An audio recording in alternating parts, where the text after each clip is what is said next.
ഇനിയിപ്പോ അരി ഇടാനൊന്നും നിൽക്കണ്ട. വിശന്നിട്ട് വയ്യ. അവലിരിപ്പില്ല ഇവിടെ, കുറച്ച് നനച്ചിട്ട്. നമുക്കിതൊക്കെ ശീലമല്ലേ?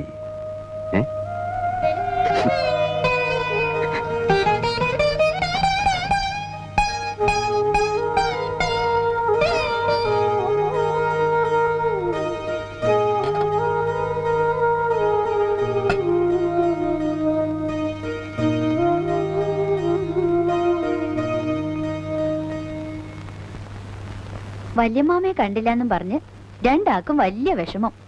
എന്താണ് കൊല്ലം? എത്രയല്ല അവള്? പറയടി വല്യമാമയുടെ. 3ലേക്ക്. ഇവള് പഠിക്കാൻ മിടുക്കിയ. ഇവളെയും ചേർക്കണം ഇക്കൊല്ലം. ആ കൊല്ലം ഉണ്ണിമൂനെയും ചേർക്കണം. വീട്ടിലെ ശല്യം കുറയുമല്ലോ. എന്റെ മക്കളെ കൊണ്ട് ഒരു ശല്യം ഇല്ല. ഇവള് കലാകാരിയാ, പാട്ടൊക്കെ പാടും. വല്യമാമയ്ക്ക് ഒരു പാട്ട് പാടി കൊടുക്കുമോളെ. ബാബാ ബ്ലാക്ക്